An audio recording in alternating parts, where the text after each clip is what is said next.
جو 3 ممبر بینچ نے، جب 2 ممبرز نے کہہ دیا کہ وہ کیس مینٹینیبل نہیں ہے، جسٹس صاحب نے وہ کیس لے کے بیٹھ گئے. تو ہم نے پھر دونوں کی طرف، ہم نے دونوں ججز کا کہا کہ یہ ہمیں ان امپائرز پہ اعتماد نہیں ہے، یہ ہمارا رائٹ ہے. ہم نے ریکوزل کا کہا. اب آج کیا ہوتا ہے؟ آج جو سپریم کورٹ میں ہم پہلے جب یہاں سے نہیں انصاف ملا، پھر ہم اسلام آباد ہائی کورٹ گئے، وہاں انصاف نہیں ملنا تھا، ہم سپریم کورٹ چلے گئے.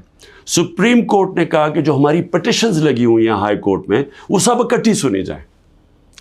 اب آج اکٹھی سنی نہیں گئی پٹیشنز. جو ہماری پٹیشن تھی ٹرانسفر کی، ہماری ریکوزل کی، ہم نے کہا کہ جسٹس عامر کو ہماری نہیں سننی چاہیے ہماری پٹیشنز، وہ بھی ڈسمس ہو گئی، وہ اگنور ہو گئی.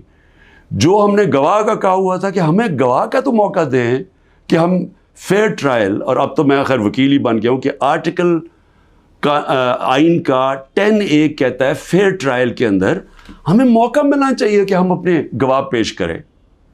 اور وہ گواہ ڈال دیے آگے، اور کل انہوں نے کہہ دیا کہ ہمایوں دلاور ہماری فائنل آرگیومنٹ سن سکے. اب ہماری فائنل آرگیومنٹ وکیل کیسے کرے جب ہمارے گواہی نہیں پیش ہوا ہے؟ یہ فیئر ٹرائل کیسے ہوتا ہے؟ آج انہوں نے یہ فیصلہ کر دیا.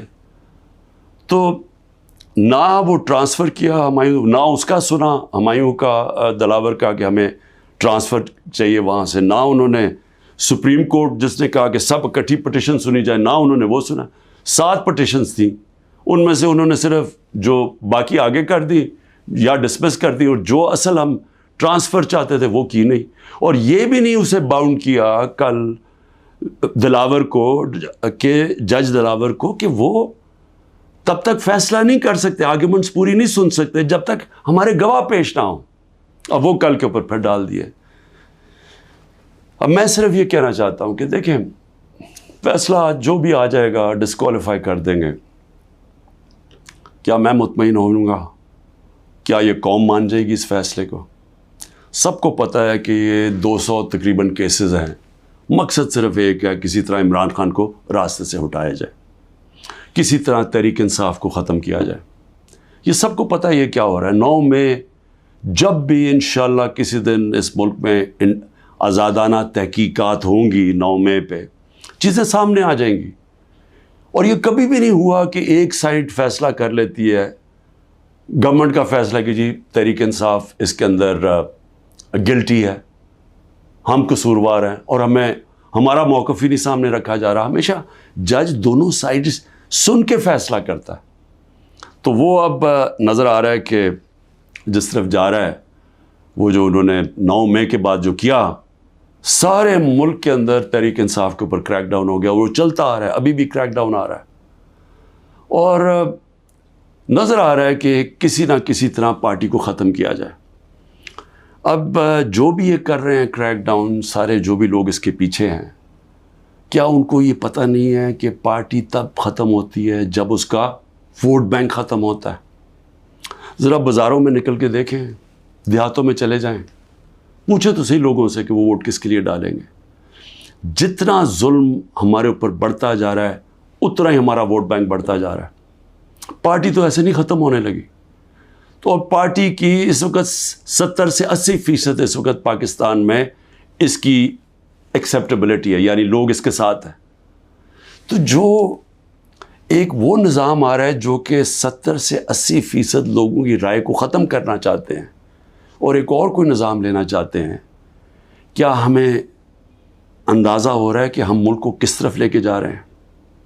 اور میں ایک وہ پاکستانی ہوتے ہوئے جس کا جینا مرنا یہاں ہے، جو باہر نہیں جانے لگا، جس کے پاس کوئی پیسے بینکوں میں باہر نہیں پڑے ہوئے، کوئی پراپرٹی باہر نہیں ہے، جو تھی بیچ کے پاکستان آ گیا ہے، وہ پاکستانی آج کہہ رہا ہے کہ اس وقت ضرورت ہے کہ سوچیں کہ ہم یہ ملک سے کیا کر رہے ہیں.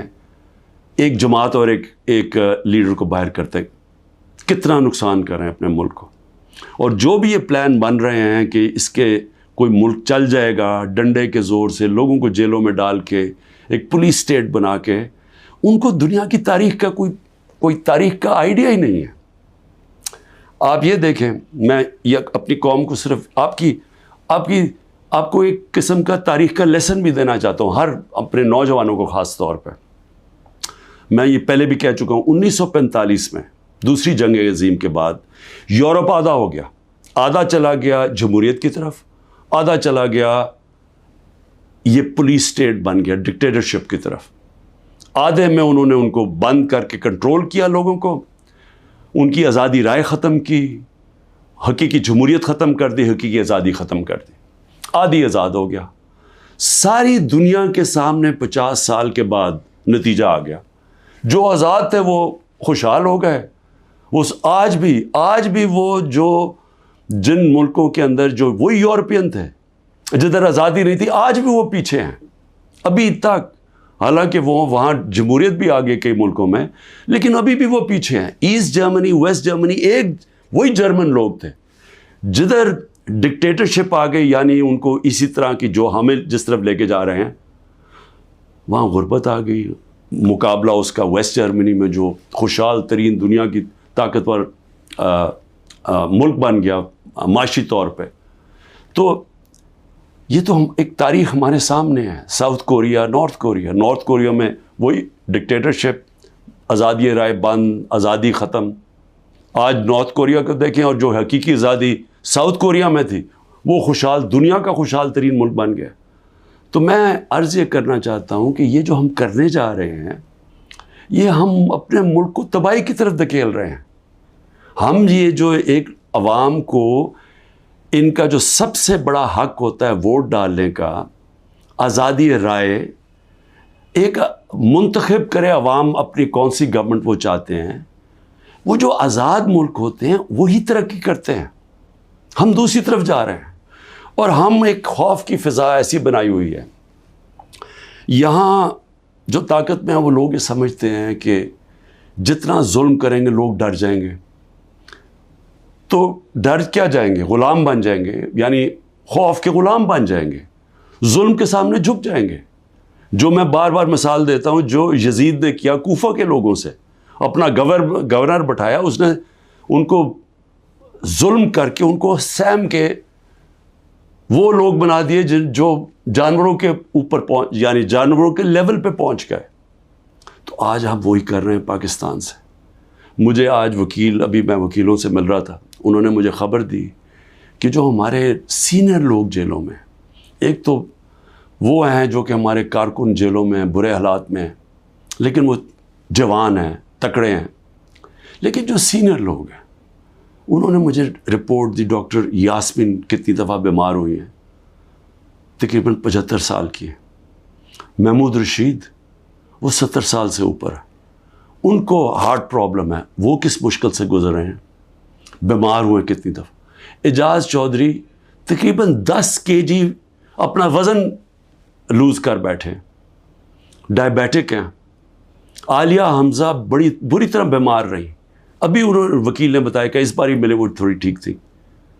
تو میں عمر چیمہ کے حالات بتائے، وہ ویٹ لوز کر بیٹھا، اس کی بیوی عدالت میں گئی، ان کو پکڑ کے جیل میں ڈال دیا. تو یہ کیا پیغام دیا جا رہا ہے کہ یہ خوف پھیلایا جا رہا ہے کنٹرول کرنے کے لیے لوگوں کو. اور علی امین، ہمارے پختونخوا کے پریزیڈنٹ، ان کے گھر میں 6 گھنٹے پولیس گھس گئی، کوئی سرچ وارنٹ نہیں تھی.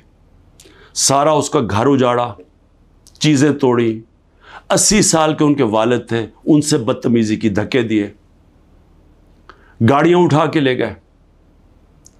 تو یہ کیا ثابت کر رہے ہیں اس سے؟ یعنی ہم اس ملک کو کدھر دھکیل رہے ہیں؟ یہ خوف پھیلانے کے لیے اور لوگوں کو کنٹرول کرنے کے لیے ہم آج وہ چیز کر رہے ہیں کہ اپنی پولیس کو تباہ کر رہے ہیں. جب پولیس سے اس طرح کی غیر قانونی کام کرواتے ہیں ہم، تو یاد رکھیں پولیس خود بھی یہ کاموں پہ لگ جاتی ہے. آپ جب پولیس کو آرڈر دیتے ہیں کہ یہ جا کے کسی گھروں میں گھسو، گھر برباد کرو، خوف پھیلانے کے لیے، تو ہم پولیس فورس کو تباہ کر رہے ہیں. آگے ہماری پولیس کے حالات اچھے نہیں ہیں. آگے ہمیں پتہ ہے کہ ہماری پولیس، لوگ اون نہیں کرتے اپنی پولیس کو. لوگ سمجھتے ہیں پختونخوا میں ہم نے بڑی محنت کی تھی جب آئی جی درانی کو ہم لے کے گئے وہاں، اور انہوں نے پولیس کو ایک ایسی پولیس فورس بنایا کہ عوام اور پولیس ایک ہو گئی۔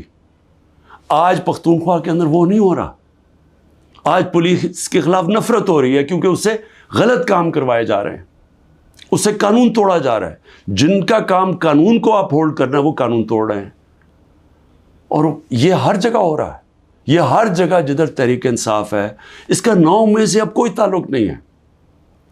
افتخار درانی کو اٹھا لیا، وہ تو میڈیا کا آدمی ہے، اس کا 9 میں سے کیا تعلق ہے؟ عمران ریاض ابھی تک غائب ہیں، 3 مہینے ہونے لگے ہیں، بچے ہیں ان کے، اس کا 9 میں سے کیا تعلق تھا؟ 9 میں ایک بہانہ تھا، ایک پہلے سے پلان بنا ہوا تھا پارٹی کو کرش کرنا۔ لیکن پارٹی کرش کیسے ہوگی جبکہ اس کا ووٹ بینک بڑھتا جا رہا ہے، لوگوں پہ ظلم کرتے جا رہے ہیں، لیکن پارٹی تو بڑھتی جا رہی ہے۔ تو کیا یا تو الیکشن کبھی نہیں کروانا، لیکن جب بھی الیکشن ہوگا، یہ میری آج آپ پیشن گوئی سن لیں، جیسا جو جتنی مرضی آپ کوشش کر لیں، جب الیکشن ہوگا اور جو پبلک اس ملک کی نکلے گی، آپ جو مرضی کر لیں، تحریک انصاف کو جیتنے سے نہیں روک سکتے انشاءاللہ۔ اس لیے میں آج بھی اپنے ان لوگوں کو جو اقتدار میں بیٹھے ہوئے ہیں، میں تو پی ڈی ایم کے لوگوں کو، سب کو، جو ہماری اسٹیبلشمنٹ ہے، سب کو کہنا چاہتا ہوں کہ دیکھیں ٹائم آ گیا ملک کا سوچنے کا۔ اپنی سوچ ذات بیچ میں سے نکال دیں۔ جب بھی ملک کا سوچیں گے اپنی ذات سے ہٹ کے، ہم سب بیٹھ کے وہی فیصلہ کریں گے جو پاکستان کے لیے بہتر ہے، اور وہ ہے صاف اور شفاف الیکشن۔ پاکستان زندہ باد۔